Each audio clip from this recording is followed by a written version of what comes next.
这是京城一家极富创意的时尚餐厅，厨房和餐厅合为一体，各种中西美味混搭，挑动着客人的味蕾。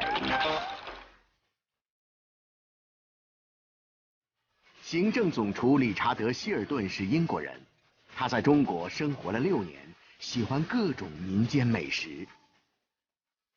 尤其喜欢四川的麻辣口味。 The culture with the people and sourcing their local ingredients and basically making this part of their heritage, their culture, and also basically their enthusiasm for finding new products to use in their cuisine as well. 眉山位于四川盆地西南部，岷江和青衣江从境内穿流而过，形成了肥沃的土地。 温和多雨气候为各种作物的生长提供了适宜的生长条件。物产丰饶的地方必有美食，而眉山成为一座美食文化名城，还因为这里诞生过一位大文豪和美食家苏东坡。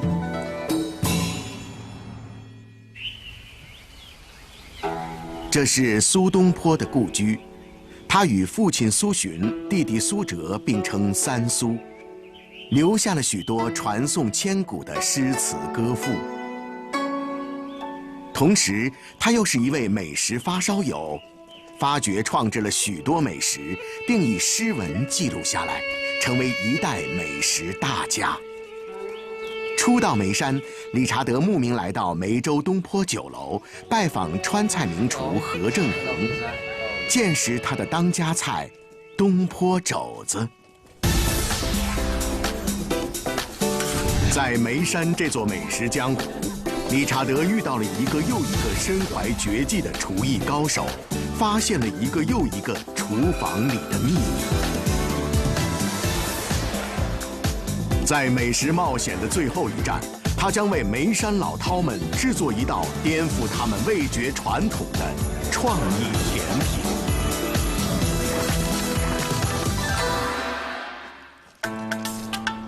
东坡肘子是流传最广的东坡菜之一，也是东坡菜肉食主义的代表作。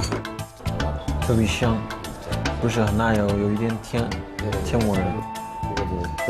东坡肘子肥而不腻，趴而不烂，蘸上香气四溢的汤汁，入口即化的肉质在唇齿间留下酸甜糯瓷的流连。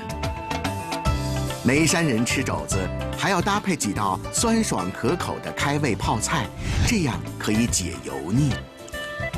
普通的就是配泡菜还有米饭。你说这个肘子啊，一般就比如说吃肘子搭配一些泡菜，感觉还要好一些。肉的醇香，泡菜的麻辣，混合成一股美妙的复合滋味，在舌尖上恣意奔放。 但凡尝过东坡肘子的顾客，手中的筷子都欲罢不能。东坡肘子是苏东坡谪居湖北黄冈的时候发明的。当时黄冈诸多肉贱，富人不愿吃，穷人不会做。苏东坡就研究出了一种独特的烹调方法。然后用热水浸泡，它泡1个小时，然后就是煮半小时。吃的时候放点花椒，然后放在锅里边，然后放一干辣椒，拿一些姜葱放里面炖炖。白酒分多少？这个白酒一般一锅就放个250克，炖2个半小时，它就这个就熟了，能立着，哎。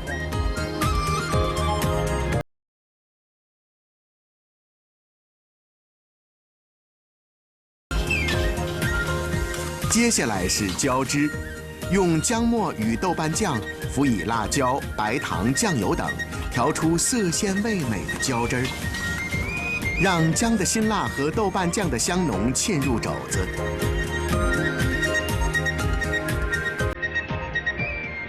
最后撒上青葱粒儿和香菜末，一道令人大快朵颐的东坡肘子就完成了。怎么样？不错。 很香，这个是。对，新做的肯定好吃，工作的对，更好吃。新鲜。一天卖多少是这个？北京这个3000个。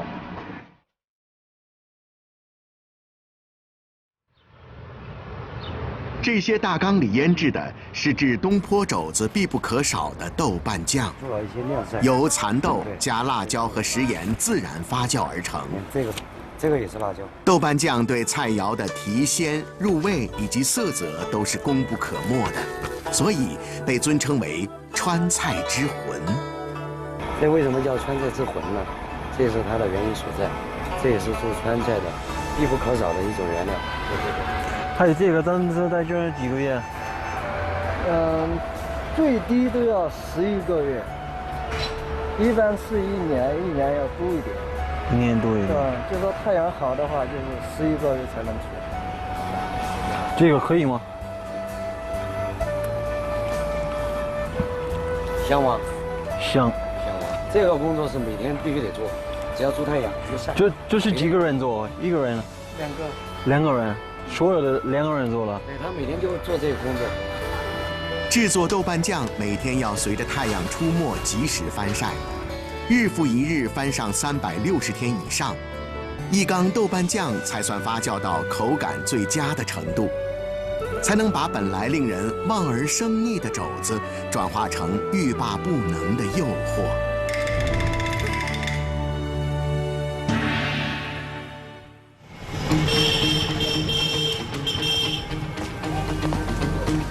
哎，你好，你好。理查德的美食向导叫周淼，从小就喜欢街头美食，是家乡美食的铁杆粉丝。他带理查德来到眉山的丹陵县城，品尝他最爱的特色小吃，一股糯香扑鼻而来。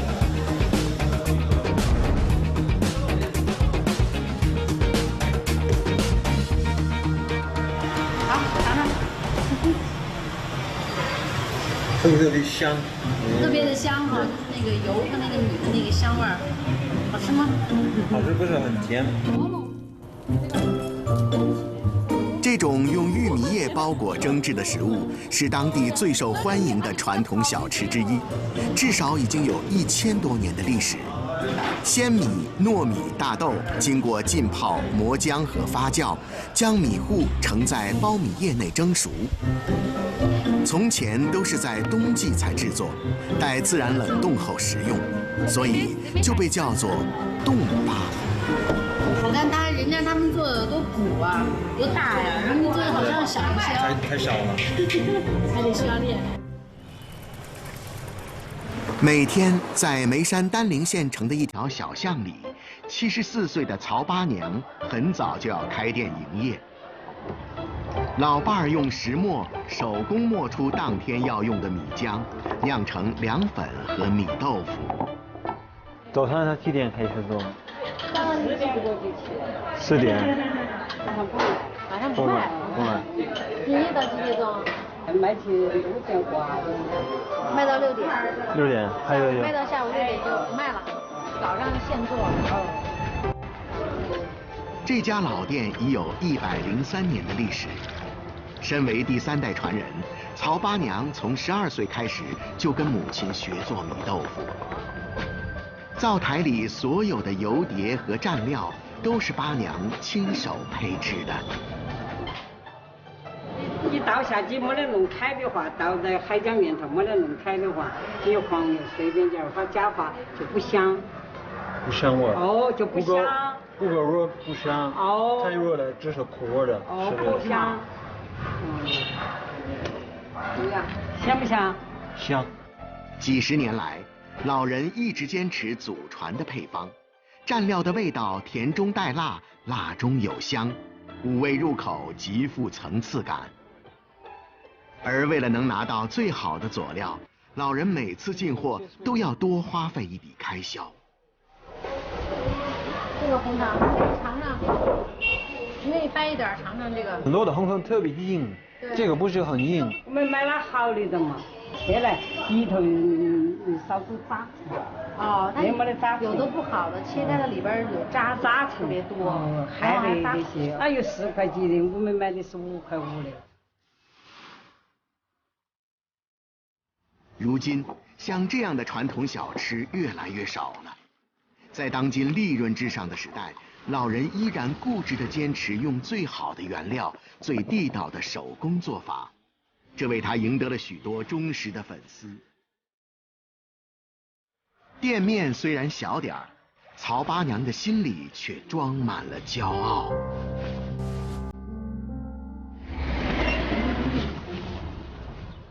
你好，我们去那个梅州秋水堂。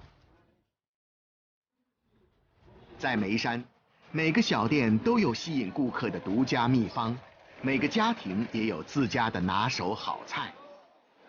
今天是周末，理查德要去参加眉山的一个家宴。家宴的主厨陈大姐夫妇在市场等着他一起采购食材。哎，你好。你好。你好。啊，今天你要买什么菜在这呢？今天我们什么菜都要卖。陈大姐是眉山众多热爱烹饪的民间厨艺高手之一。她最拿手的是自创家常菜，其中干腰合炒最受欢迎。为什么要你挑这个？第一，这个里面它是可以吸的，它没有蟹，那么炒出来的东西不一样。对，因为我们挑这个就是那个比这个少一点。食材要绝对新鲜。眉山物产极为丰富，既有山珍野味，又有鱼虾蟹贝，既有各类禽畜，又有四季不断的各种新鲜蔬菜。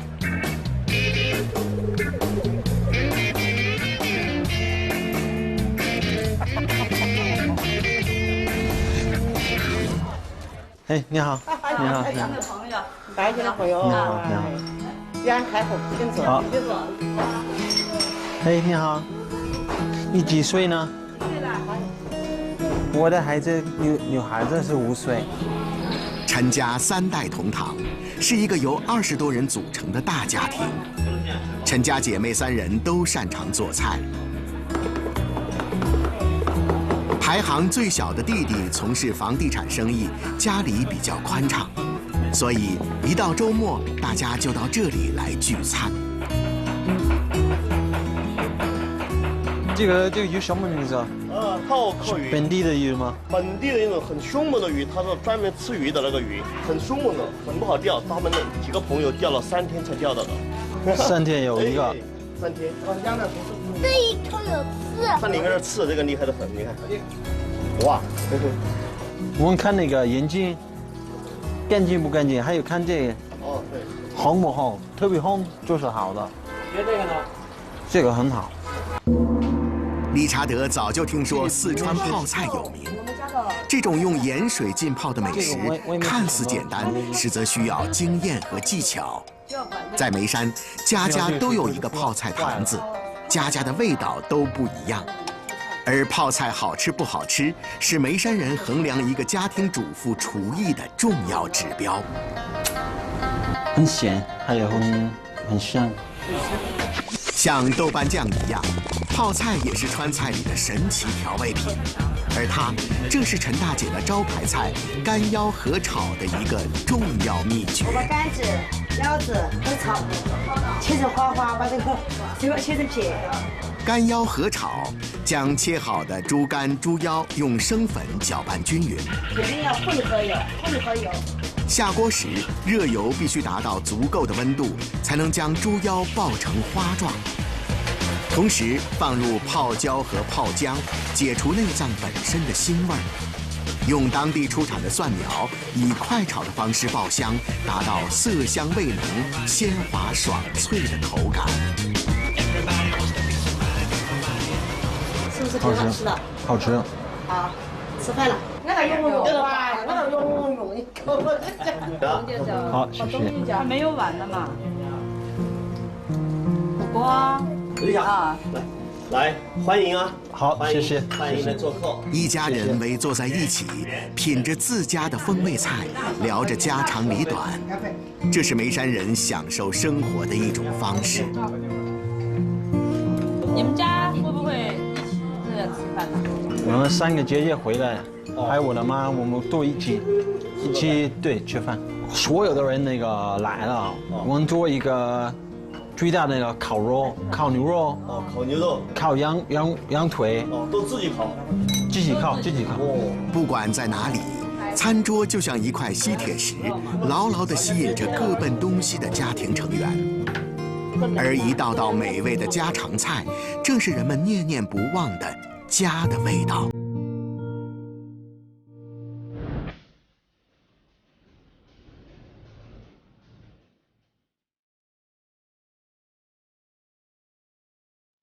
在眉山，美食是一种生活方式，没有规律的一日三餐，从早至晚不同时段都有不同的美食等待着眉山人享受。而当夜幕降临，眉山的美食交响曲也进入了高潮，男女老少纷纷出门觅食会友，谈天喝酒，城市里弥漫着浓郁的麻辣味道。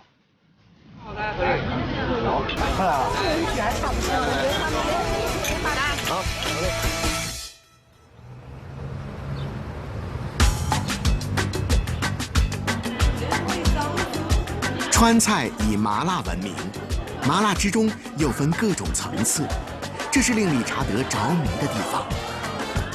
他慕名来到了眉山洪雅县的一家风味餐馆，食客们正在享受一种独特的本地美食——藤椒钵钵鸡。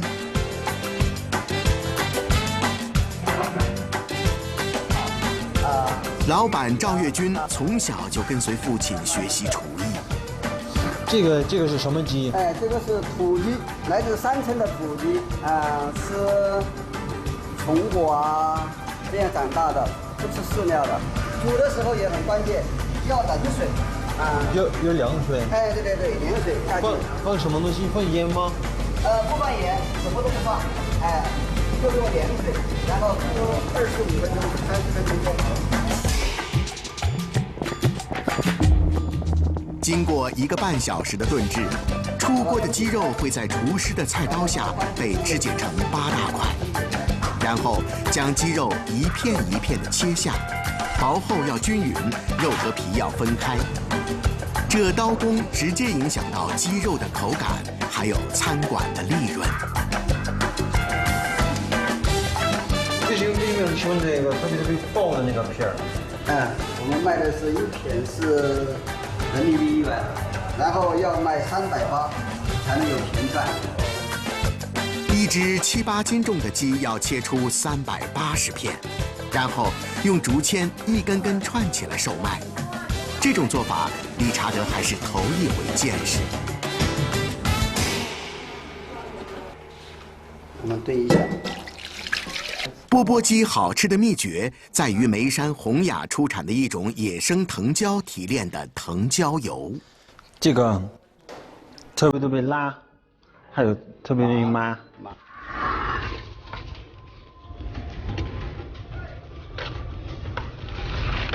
每当7、8月份，野生藤椒成熟时，乡民们采下鲜果，用150度到180度的热菜油浸淋。我们这炼油还就是铜瓢，这个要用这个炼油，炼出来油的品质才好。为什么要用这个吗？这个在路上炼一下，真的不扛了，然后再把这个密封在那。用新鲜的荷叶遮蔽香气，经过12小时的冷却，炼制出来的藤椒油晶莹翠绿，清香沁人。当地老百姓常用它吃面条、做蘸水、拌凉菜等。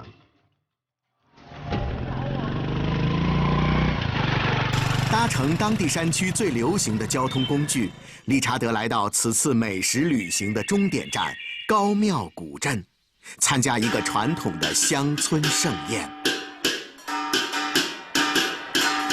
古镇的老人们正在庆祝1年1度的重阳节，这是理查德第一次在中国体验这样隆重的庆典。后院里，乡村大厨们正在紧锣密鼓地准备传统的9大碗。这个你今天做什么菜？你差不多那个菜做完了要多少时间？3个小时。3个小时。这是什么东西？豆瓣酱。豆瓣酱。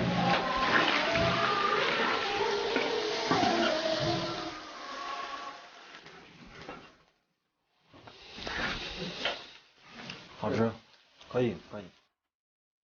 9大碗由9道传统的民间美食组成，通常是软炸蒸肉、清蒸排骨、蒸肘子、夹沙肉等风味菜肴，讲究荤素搭配，甜咸相宜。每逢婚丧嫁娶，高庙人就会沿街一溜摆开宴席，亲友邻里欢聚畅饮，场面十分壮观。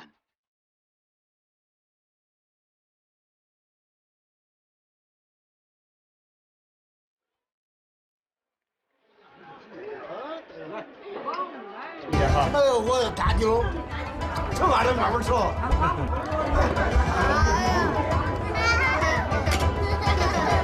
老人们还不知道，今天的宴席除了传统的9大碗，还会有一道从未尝过的美味。来自英国的厨师理查德正在后院里精心准备一道创意美食。当地出产的鲜奶和柑橘成为他此次创意的特色食材。柑橘是当地出产的水果，老人们应该喜欢。可是这道西式奶冻配烤柑橘，他们能接受吗？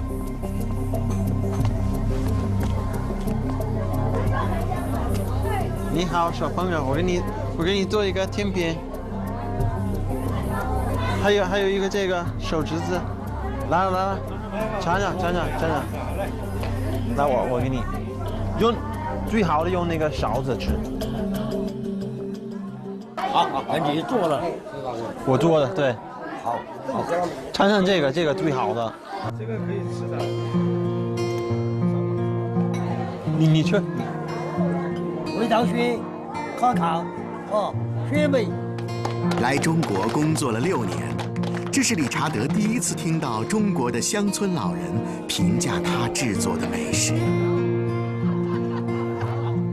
他的本地的菜，他特别喜欢吃辣、香、细清的。就是英文他们说是 very proud of the produce, proud of the dish they make。